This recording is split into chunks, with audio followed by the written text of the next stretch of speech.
And of course, I was very in with Intels, and they brought their documents all from the archives. And I discovered that through the Intels, Atiku has trained about 700,000 people in different crafts and skills in Rivers State. Under my watch as commissioner. And that was about 3 years ago or thereabouts. Yes. Yes. Under my watch as commissioner, there are people littered all over the local governments that I also nominated into the skill and fashion training of Intels. And of course, that's not the only avenue, several other avenues. So we know this like facts and figures. So we are not just throwing numbers to the public to earn any cheap point. We are saying exactly what is real. Again, you have said to us right here in this studio that Atiku Abubakar will come to Rivers State to campaign in January. Yes. And actually, you gave us a date. But again, I was just thinking, there is Executive Order 21. Where will he campaign? Who will give approval for the venue? I mean, Executive Order 21 is still in force. Of course, Executive Order 21 says doesn't forbid anyone from campaigning. It only gives a procedure for application to have approval to use a venue, especially when the venue belongs to the Rivers State government. And so the governor that gave the order is a PDP governor. Atiku Abubakar is his presidential flag bearer. I'm sure you know Governor Wike has not denied. He said he doesn't have any problem with the presidential flag bearer. It's clear. You can play it. He does not have any problem with his vice. But his problem is with Ayu as national chairman. And again, he has so I'm also of the belief and hope that before the election day, Governor Wike will vote Atiku. I like your optimism. But again, you have also said some things. For example, we know you, you're a medical doctor, you're a practicing one. Again, you've alleged that your life is under threat. Could you tell us more about that? Under threat by who? Well, basically, you see, when you take up a role to speak the truth on behalf of anybody, there are people that do not like your truth. You've also seen the calls because everybody has their allegiance. And so when you begin to see threat calls, threat text messages, and all of that, you can tell from where it's coming from. But as far as I know, one of the duties of government is to protect lives and property. And I have told someone that called me recently that politics is like a football match. And so you don't expect the other team to pack off the pitch so that you will do a walkover. It's not done. You need to put your strategy and play your football and score your goal. Allow the other people to also play. If not, people will not go and watch football. Nobody will bet. If they know one team will just withdraw and then there will be a free-for-all, people will not bet. So that is exactly what it is. So these threats are coming, but we are not worried. Okay. We are all Rivers people. Nobody is more Rivers than the other. If I am working for my party and I'm within the limits of normalcy to speak what is right and to campaign for a candidate of my choice, that is my right, and you can't deny me that fact. So clearly, the threats are inconsequential. Mm-hmm. Whichever way it comes, whatever way it is done, is inconsequential. No person of good reason. Of course, my governor will not support anyone coming to threaten to kill. His duty is to protect life and property, and the life of every Rivers indigene matters. Mm-hmm. Mine, that of my family and my children, my community, and every other person in Rivers State. It matters. This is not an election that we will lose lives. Mm-hmm. Never. Because in the first place, we have lost a lot of lives in previous election. To what avail? What has changed? That won't happen. So it is clear that any person that is thinking otherwise should relax and play politics as politics. Now, Gani said something. Sorry, I have to make that reference again. That these people can always reconcile and reconnect. Clearly, yesterday, one of the men that was not just a spokesperson for APC, but was abusive. I was angry when I was commissioner, the way Chris Finebone will address the governor. Today, he's commissioner for information. I hope the likes of Gani will learn this. Dr. Lino Mbabasa, we just have about 5 minutes to round this up, and we'll try to take 2 more calls because we'll be going very soon to another segment of the show. We'll take this call. Good morning, and thank you for joining us. This is Point Blank. Hello, good morning, Shady. Good morning. Dog, there you are. You're a day, my brother. Please, could you tell us your name and where you're calling from, please? My name is Bo Bariko, calling from Port Harcourt. Good morning. Dog, I thank you for saying the truth, but to me, it's a bit late because you, Omeya, and others brought this problem upon Rivers people. From 2015 till now, pensioners have not been paid, gratuity, death benefits. In fact, some secondary and primary school is like a graveyard. And today you are coming on here to tell us, well, we thank God that you are alive, we are also alive, to see what you people brought upon us. Thank you. Okay, let's take this one. Hello, good morning, and thank you for joining us. This is Point Blank. Good morning. Yeah, Shegu, good morning. Good morning. I greet your guest. Doc, morning, sir. Very good morning to you. Yes, this is Lugaman calling you all the way from Eche. Good morning, Lugaman. Yeah, yes, I so much thank your guest. The step they are taking so far is a good step, and it's a good one. It's good for our democracy. I don't know how some persons will come on air and begin to criticize him. How one man, as a governor of a state, you want everybody to be under you. Nobody is talking. Look at the revelation from the commissioner that a commissioner serving under this government cannot even do anything. So for me, the likes of Okay, Omeha, so Lugaman, the likes do you of, have a question? We would love for you to ask a question, Lugaman. yes, my question is this: the likes of Omeha, the likes of Austin, those are the people that makes the governor to win election. Okay. And today they are no more with him. I believe that the governor will not win election in Rivers State All right, again. thank you so much, Lugaman. And Dr. Lena Nubasa, as we begin to wrap up this, because you've mentioned name, you've mentioned Senator Lee Maiba, you've mentioned Senator Sekibo, but all of them are not in Port Harcourt. In fact, I wonder why you are still in Port Harcourt, because they're all now in Abuja. So when are you leaving Port Harcourt? And when are they coming to Port Harcourt? Well, I don't know how you got your information. Yesterday, I was with Dr. Abie Sekibo in Port Harcourt. We had more than a 2 hours discussion. On last Sunday, I was with Senator George Sekibo in Port Harcourt. Last week, I was with Senator Lee. And of course, those are the ones I have direct relationship with. Honorable Chira Igwe and me, we see every other day here in Port Harcourt. Now, for some of them, you understand, Austin Opera has a national assignment. Most of them are also in the Presidential Campaign Council, depending on the movement at that level. So, for them to be effective, they don't need to be sitting in their villages. Of course, Senator George Sekibo is still a serving senator, and the Senate session is on. And so when people say they are not on Port Harcourt, they are not, it doesn't make sense. Wherever they are, the world is a global village. Politics is played everywhere. Influences are made from every other place. If other countries can influence the voting pattern of other countries using the media and the rest, is it about sitting in your village? So, and for those who say that they have not won election, so how did they get to where they are? Was Governor Wike the governor when they won, Senator Lee won election to go to the Senate? Was he the governor when George Sekibo first won election to go to the Senate? Was he governor when Right Honorable Austin Opara won election to go to the House of Rep and became Deputy Speaker? And so for somebody to come up and say those people cannot win election, let me say it again.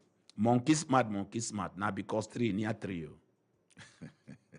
Another proverb. But Dr. Ledon, I mean, I'm just looking at you. You're a wonderful medical practitioner. And again, you are one who've also shown that you can be very useful in employment generation. Why are you getting yourself into all of this? Politics is for everyone. And of course, everyone is called into purpose. The fact that you're a medical doctor, somebody has told me that before. In fact, very sarcastically, that your mate, Ben Carson, I said, you didn't remember that Ben Carson contested for the president of the U.S. So why will you say that? The likes of Dr. Peter Odili, the likes of former Senate President Saraki, the likes of Chimamanda Roke, the likes of Ngige. We have a lot of doctors in politics. Of course, politics is not for any particular profession. We have engineers that are governors. We have lawyers that are governors. Are they not supposed to confine themselves in the courts? It is about your talent and your readiness to offer your usefulness to change things in your own generation. And that's exactly what I stand for. I stand for this generation for a positive change, not to sit back, lay back, and bury the talents that God has given to you, either because of fear, because of money, because of anything. No. You must live your full life, knowing that we have a brief period to walk through this stage. And when it is over, you will be asked, what did you do with the things that God gave to you? Some people came with 5 talents, others 3 talents, some 1 talent. Please, Rivers, young men and women, arise, stand up on your feet, participate in governance. It is your right to do so. Shape your future. If you are not part of it, you cannot shape it. And if you don't shape it, no one will shape it for you. Dr. Leilani Ububasa, it's so nice talking to you this morning, and I hope in the coming days we would also have you come back to us in the studio to talk to us more about the People's Democratic Party presidential campaign in River State, particularly when Atiku Abubakar will be coming to River State. Thank you very much. And thank you so much indeed. And we've been talking to the spokesperson of the People's Democratic Party Presidential Campaign Council in River State, Dr. Leilani Ububasa, and we're very, very happy that he obliged us the opportunity to be in the studio. This is Point Blank. We'll be going on a short break. When we come back from the break, we have something very interesting. He just delivered a lecture, Eating Well and Sleeping Well in Fragile Financial Markets, the Banking Trilemma, and Corporate Financial Puzzle. Now, again, in the face of the current economic challenge, Professor Adolphus Joseph Toby has said Nigerians can eat well and sleep well. But the question is, how? And also, we'll be looking at the recent plan to redesign the Naira. And there was a breaking news yesterday when the Minister for Finance said they're not aware of the plan of the CBN. What is this all about? Stay with us. We'll be engaging Professor Adolphus Toby in a short while after this break.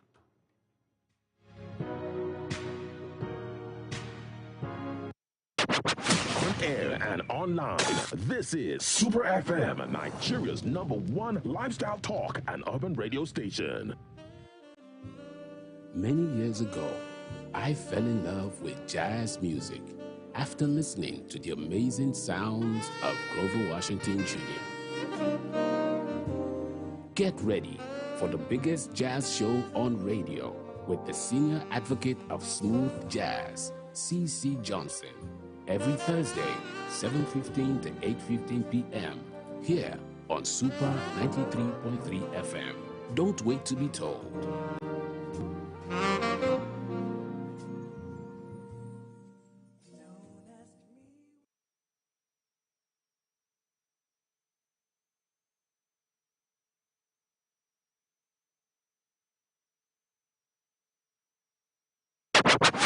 Air and online, this is Super FM, Nigeria's #1 lifestyle talk and urban radio station.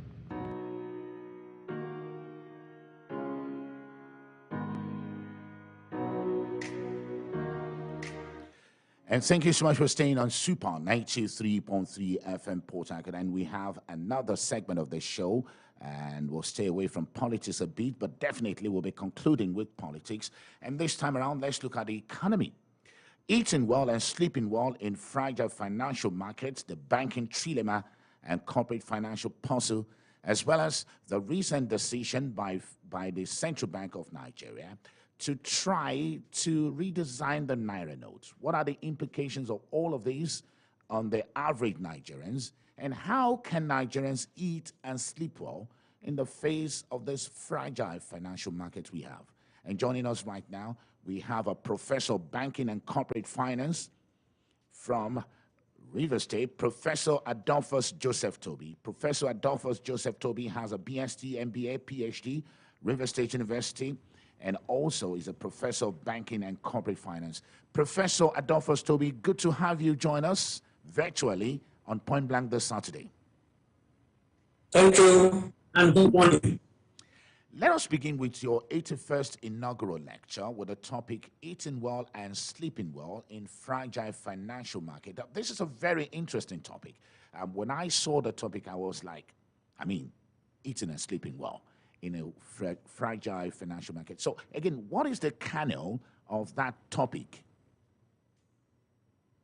Well, through that inaugural lecture, we tried to explain how the policy actions of banks and the Central Bank of Nigeria can affect what we describe as the vulnerable sector, which includes the saving depositors, small enterprises, and the rural financial sector.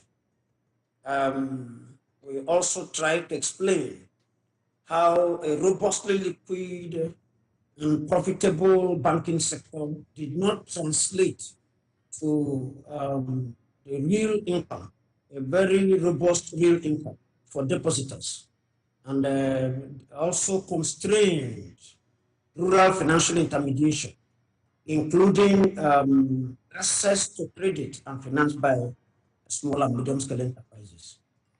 Again, to the ordinary man who is listening, because you see, for them is how can I eat well and sleep well? Again, which is something your lecture is trying to look at. So again, having the right policy, how would this help the ordinary Nigerian?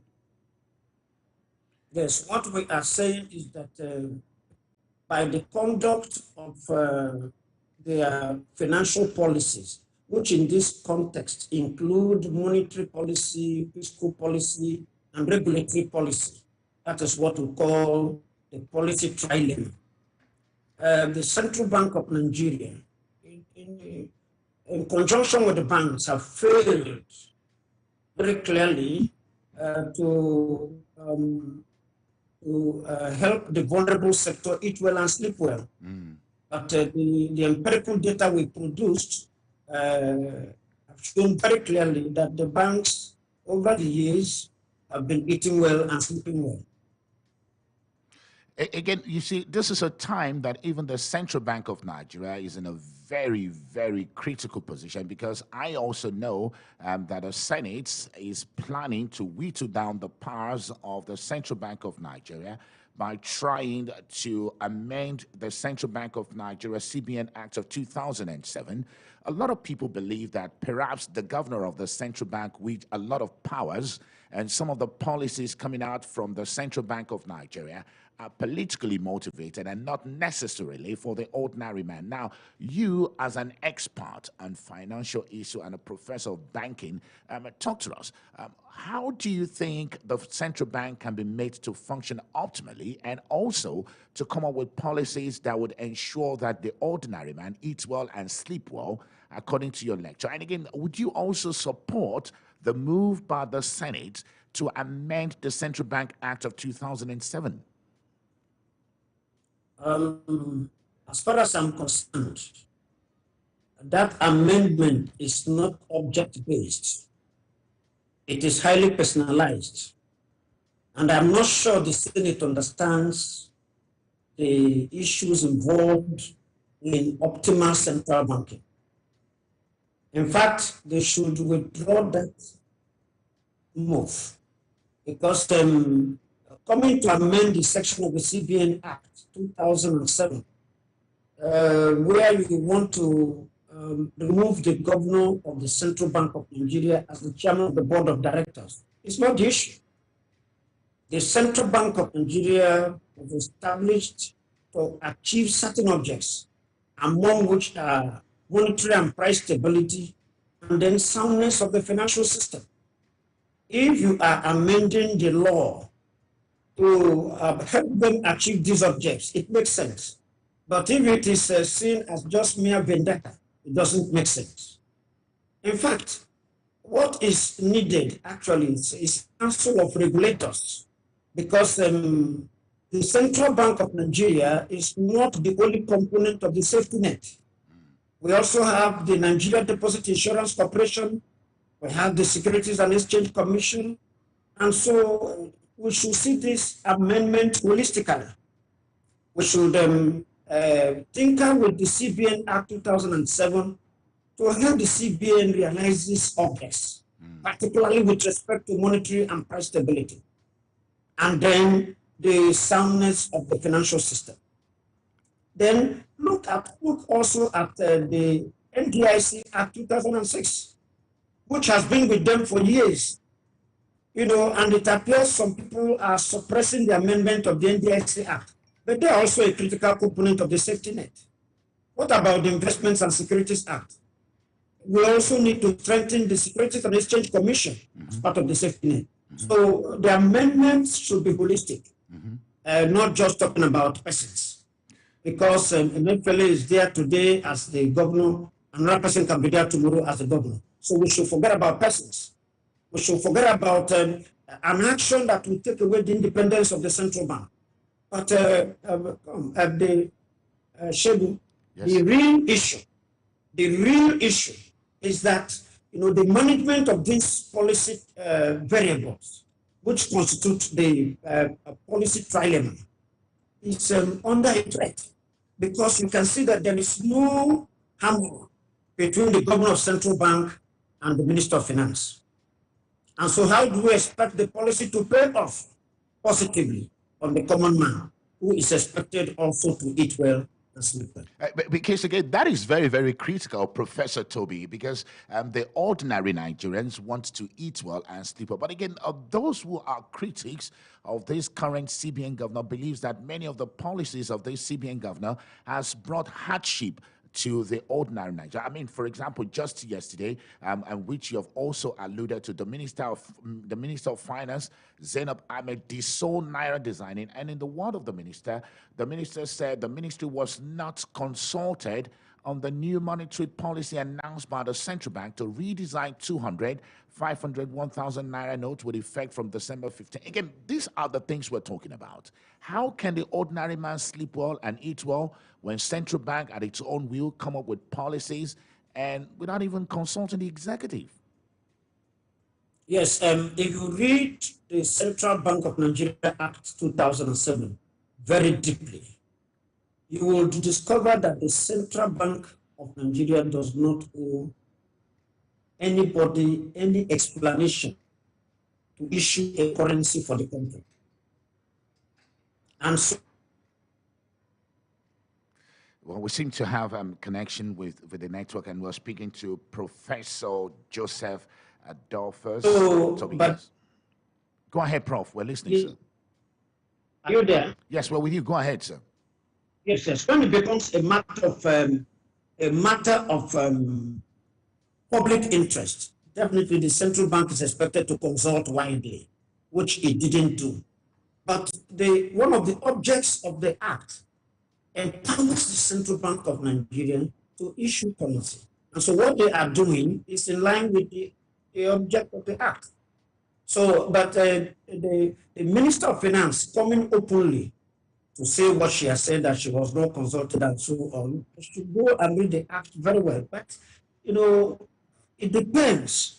My only problem is this. I hope it is not politically motivated. But if it is focused on the issue of controlling money supply with a bid to stabilize prices, you now see that if the quantum of currency outside banks at a ratio of total currency in circulation is growing, at a steady rate, then we're in trouble. The Central Bank of Nigeria cannot control money supply in such a way that it can stabilize prices and even enhance soundness in the banking sector. So these are technical things that the Minister of Finance should try to find out and try to be educated, because I'm not sure she understands what the motivation of this currency redesign is all about. But again, they have been a lot of politics into it. Yes. Because if the Central Bank of Nigeria has the control over currency circulation, then to some extent it can control the quantum of money in the system and thereby stabilize prices. Well, again, Prof, your point is a very good one, but a lot of people have also said that the redesign policy by the central bank, which is also some of the reasons why the Senate is saying that they need to whittle down the power of the CBN governor. A lot of people have described it as an exercise in futility. Some experts believe that this redesign, being pioneered by the Central Bank of Nigeria, is of no consequence on Nigeria. Rather, it's going to even create more problems for Nigeria. A lot of experts said the banking, the Apex Bank in Nigeria is embarking on what they describe as a distraction. For example, even within the moment that the CBN announced the planned redesign, you'll discover that a lot of people who have cash stocked in their houses are already patronizing the Bureau de Change. And right now, the exchange rate is on the increase. What's your take on that? This actually tells you that we have a lot of problems. You should also appreciate that the Central Bank of Nigeria is not only facing a trilemma, but also facing a quadrilemma. And the addition of this currency redesign has now constituted a quadrilemma, because it's a question of having your own objectives in mind without the public understanding what you want to achieve. And that's why what they should have gone into extensive consultation before taking this action. I know what is behind their minds, that they want to stabilize the monetary and financial system. They want to stabilize prices, because already from the statistics I have, from September 2022, last month, inflation reached at 20.52%, which is quite high.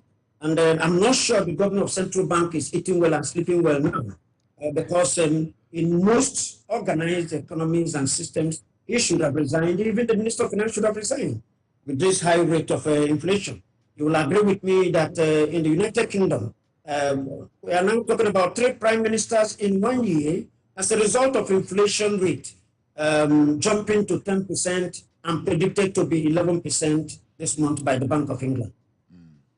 Again, these are very, very critical time for us, and I wonder how the ordinary man will eat and sleep well in the face of this kind of inflation. But again, if you're tuning in, I'm speaking to Professor Adolphus Joseph Toby.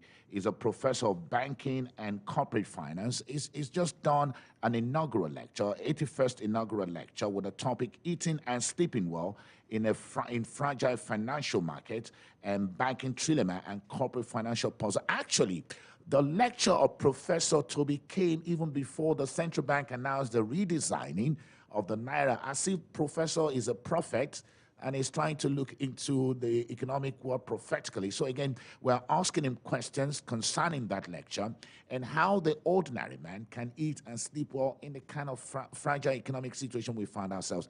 We'll just take 2 calls on this particular matter. And we're looking at the redesigning of the new Naira notes, the impact of this on the ordinary man, and also the sense in the policy of the CBN.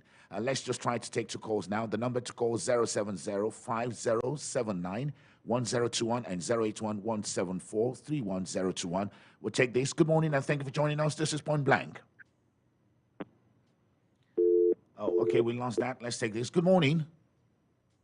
Good morning, Senior Man Shego Wulabi. Thank you for joining us. This is Point Blank. Yeah, Kembillion. I'm calling you from Lagos right now. Oh, thank you for joining us from Lagos. Thank you, sir. Sir, I listened to the first and the second, although I did not contribute the first week because I couldn't get through. But to the designing of our economy, to me, it will not make any impact. It's not going to change anything. Like you rightly said, inflation will not change. But if the agenda is to stop vote buying, I think it's a welcome development. Because knowing fully well, some politicians are stock money in their houses to buy votes in this coming election.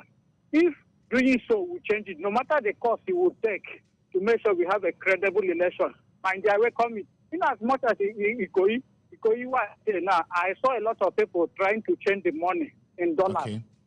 So but to me, knowing fully well that we want to have a credible election, if it's the target, It's a welcome development. Thank you, sir. All right, God thank bless you so much. And let's take one more. Hello, good morning, and thank you for joining us. This is Point Blank.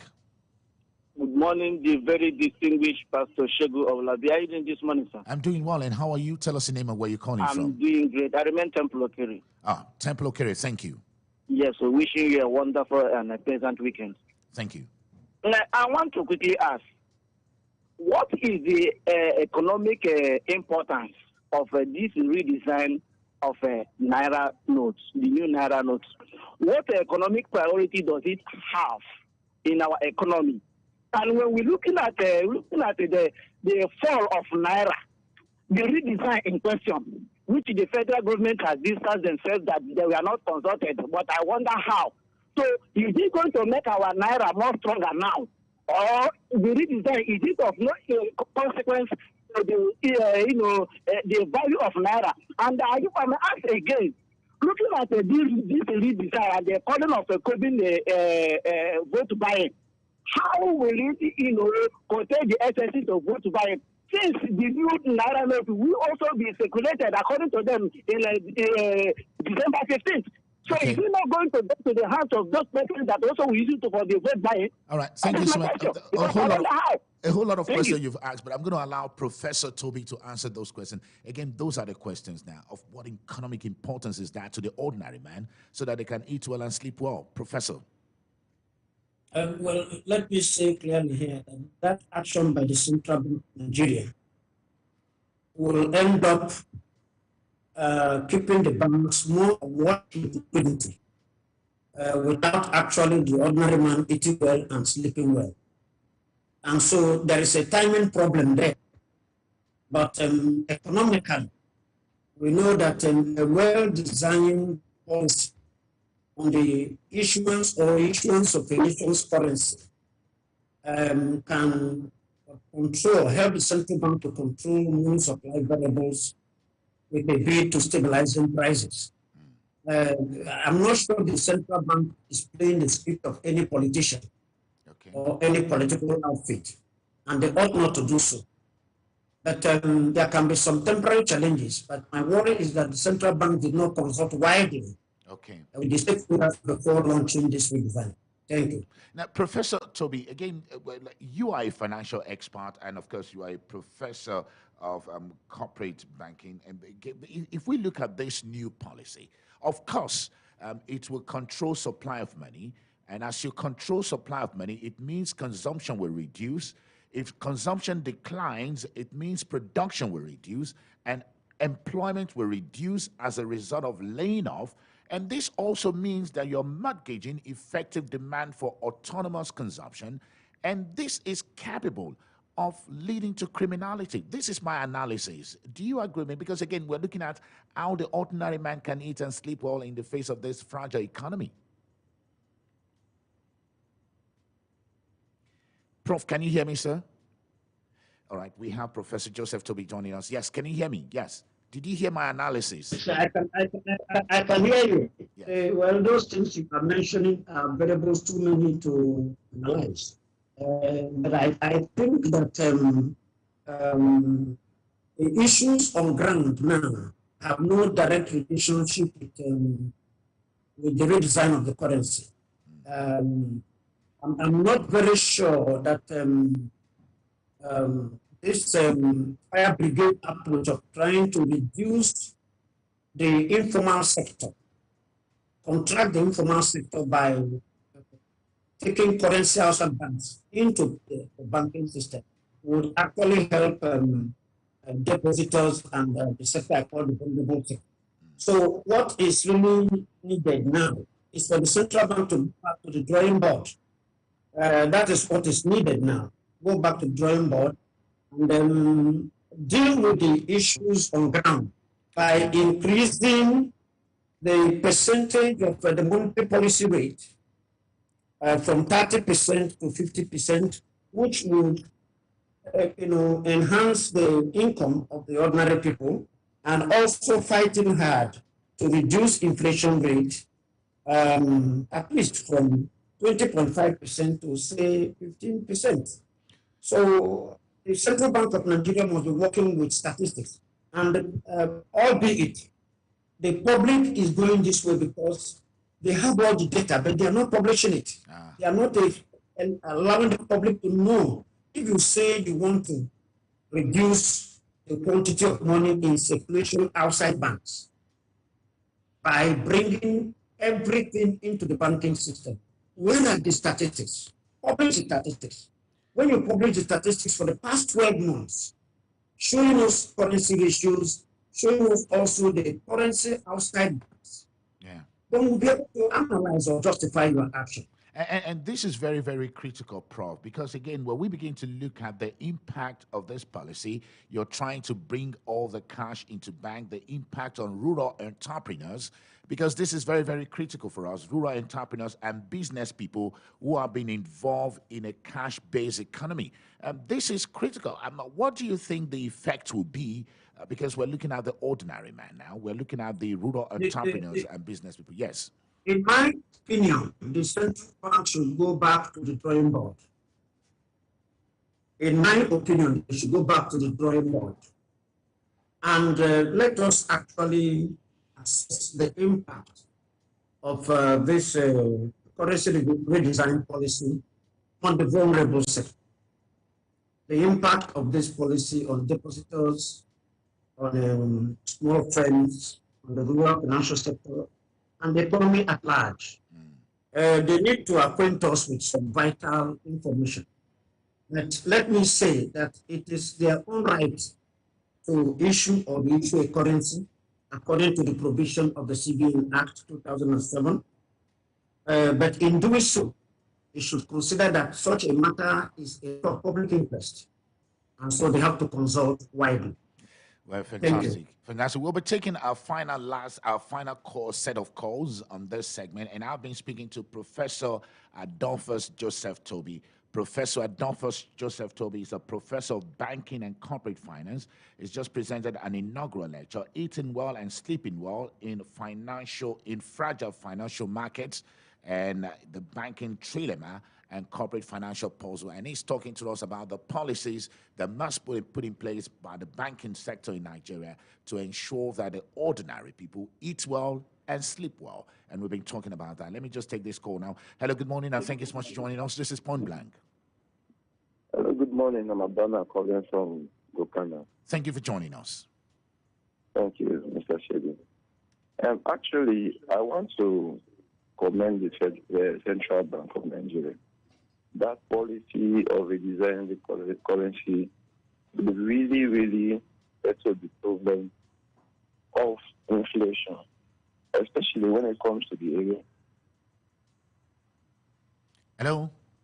Yeah, I'm with you. Yes, when go it ahead. comes to the area of the volume of money in the outside the bank in the society, especially when it comes to politicians, the volume of money is actually much.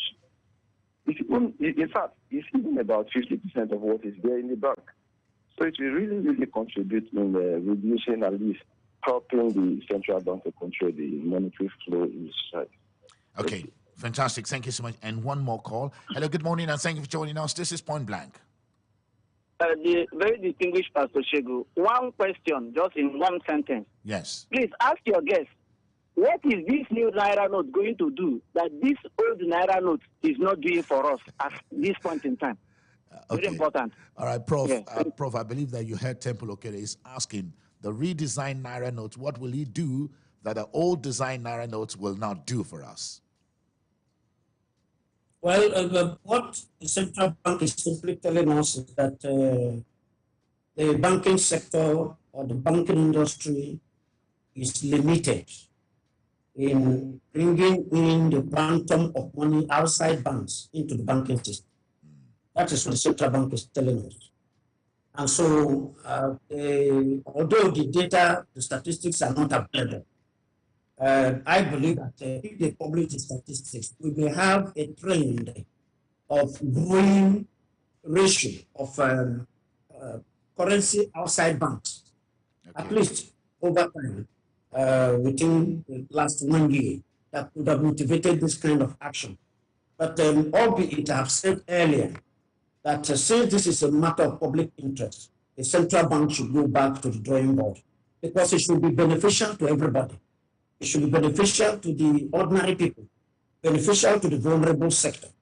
And at the end of the day, if you control money supply, by so doing, moderate inflation rates, everybody will be very happy. Well, But you should not take an action that would, at the same time, aggravate a liquidity crisis or a banking crisis in the financial system. Well, fantastic. Professor Adolphus Joseph Toby, Professor of Banking and Corporate Finance. Well, thank you so much. And again, we quite appreciate your 81st inaugural lecture titled Eating and Sleeping Well in Fragile Financial Markets, the Banking Trilemma and Corporate. Sleeping well yourself. I'm trying because we might have a lot of puzzles to demystify. Oh my God. Well, thank you so much, Prof. Thank you for joining us on Point Blank. It's a pleasure having you. And that's it. I'm with Professor Joseph Toby. And again, we just take the very last segment of the show. We started with politics and we'll be ending with politics. And this time around, the politics of the APC in River State. And we have the spokesperson of the All Progressives Congress, APC River State, joining us in the studio, Mr. Darlington Wanjuju. Good morning and thank you so much for joining us. Thank you, Pastor Shegu. These are not a very fine time for your party. Yesterday, the candidate of your party in the governorship election, Architect Toyiko, actually said it is not true that your party has suspended your campaign procedure, that you're going ahead with your campaign despite the High Court ruling. So give us an agenda. What are you doing right now? And don't you think you might just be ignoring the judiciary if you go ahead with your campaigning? I do not think, looking at the second leg of your question, I do not think we're ignoring the judiciary. We have the utmost respect for the judiciary. But on the other hand, we already had our own strategy as a party. Do not forget the infamous and the draconian Executive Order 21. So the party has its own strategies to make sure that we reach out to our people at the grassroots, because thanks to the BVAS method of voting and electioneering, we have adopted a process and a procedure and a style and strategy to ensure that we are able to reach out to voters who are now kings and queens in the electoral process. So our method is unique, and is aimed at reaching out to those who matter, those who count. That's the voters. So again, tell us, when will your campaign council be inaugurated? And are we going to see you back on mass campaign rallies in River State? Like I said before, our strategy will be out. You get to see the method we adopt part time. We are not going to, I'm not here to reveal the strategies that we want to work with. Why are you afraid of revealing strategy? Because all the political parties are publishing their strategy. And they want the people to know their strategy. And they even want people to know the venues of their campaigning. What is going on today? What I am aware of is parties publishing the list of their campaign council. In fact, your campaign council has now been formally inaugurated. Pastor Shegu, I can assure you that the APC is not an ill-prepared political party. It is the fear of the APC that led to the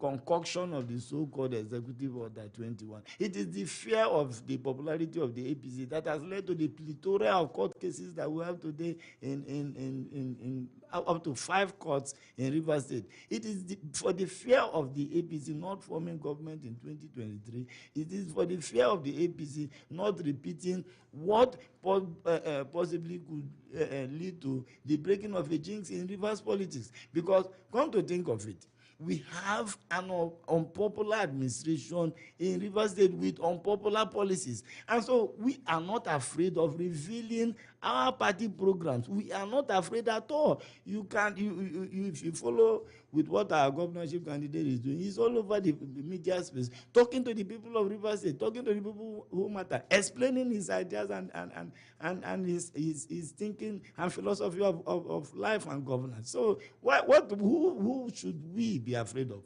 We are popular. We have the support of the grassroots. And so why should we be afraid to reveal our programs? Like I said, part time we are going to reveal what we are going to do. We are going to be very strategic with what we are doing. We are not going to blow hot air. We blow hot air and end up doing nothing. We are going to be strategic. We are going to be talking to the media, carrying the media along all the way. You can be assured. You Now, can be sure of one that. talk that you need to start talking now is to even talk to your members, because many of your members are beginning to lose the vision and they feel that the dream is not coming to fruition.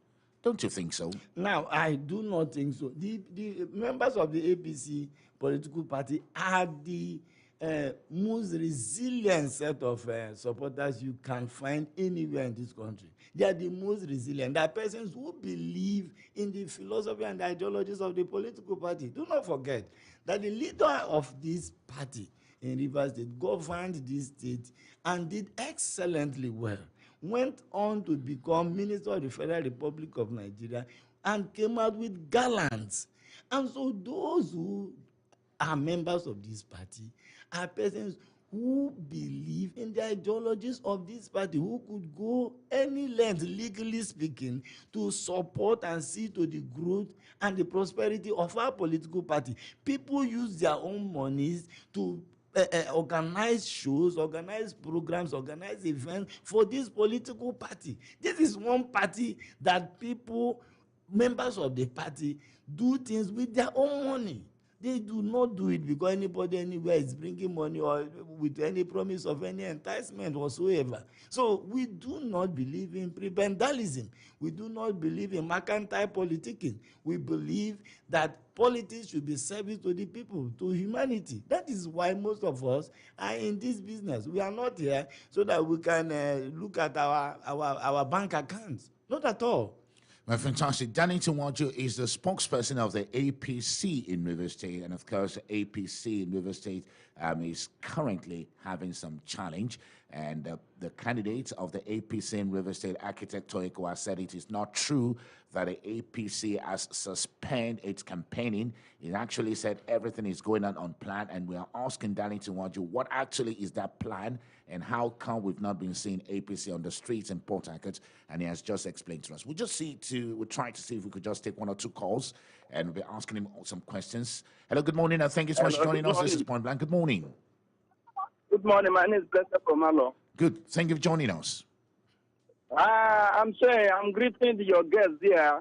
That is Nwaju. Good morning, Blessed. The judgment in of Federal High Court in Rivers State, I'm saying that it's a concussion judgment. And besides, that one can never stop APC to continue the campaign. They should try as possible, as much as possible, to reach the people they are supposed to reach. Because you see, the fear of the APC to PDP, PDP are afraid of APC. That's why they brought the 5 million naira anywhere I want to campaign at an open field. You know, if there is no fear that PDP are fear of APC, they won't bring that concussion judgment to that 21 executive All right, order. fantastic. What Well, thank you so about? much. Thank you so much about that. And I quite appreciate your contribution. Let me just take one more because we have very limited time here. Hello, good morning, and thank you for joining us. This is Point Blank. Hello, good morning, Sugar. Good morning, and thank you for joining us. Yes, my name is Comrade Hope B.S. Boilo, and I'm calling you from Bori. All right, well, go ahead. But when the spokesperson of APC says that it is because of APC that they are going to cut and all of that, I think that is laughable, and I think that is a total shame on their own part, because how can a political party that was not on the ballot in 2019, why should anybody take such a political party serious? You were not on ballot in 2019. Okay. You knew the reason why you were not on ballot in 2019. You did 2015 rather. You display that same ignorance. Hello, Shegu. Yes, go ahead. Yes, go ahead. Yes, hello, Shegu. We must begin to understand that political party does not belong to anybody. There are rules and there are regulations.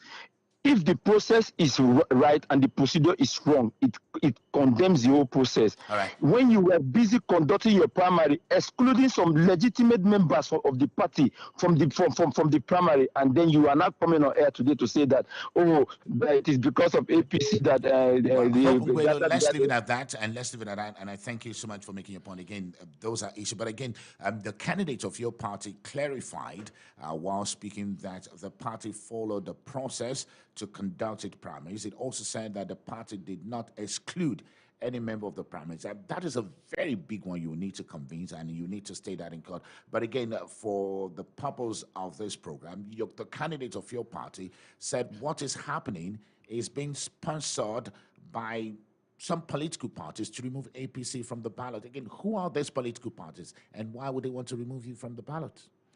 What the candidate said is what the man on the street is already aware of. I'm not aware of that. So tell us who are those that are sponsored. It's no news to understand that presently, as we speak, there are, like I said before, a plethora of cases against our party, against the APC, in different cases courts. Are there because it is assumed you're not doing the right thing. No, not at all. Not at all, please. I think that is disinformation. Now, the cases that we have now, we have a suit against our National Assembly members, FHC/PH/CS/127/2022, against our National Assembly members. We have another one against our Assembly members, FHC/PH/149/2022. We have one against our governorship candidate, FHC/PH/CS/152/2022, all against one political party. Now, already as we speak, we are already aware of the fact that the judges handling these matters have been compromised. And we that's are aware. Yes, I say it with everything of seriousness. And we are not going to keep quiet about it.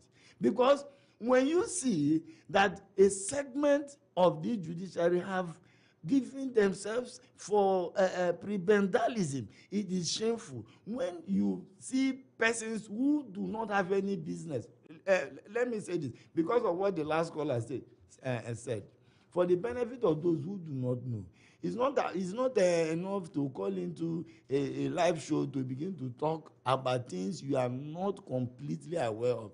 What happened in this Supreme Court matter, that the matter that came all up to the Supreme Court last year, 2021, on the 5th of March, 2021, the Supreme Court, in a lead judgment by Justice Adamu Auge, she said clearly that the courts have no powers to protect the rights and privileges of members of political parties. That political parties are like clubs that are self-regulating. There is no way. No, I am coming.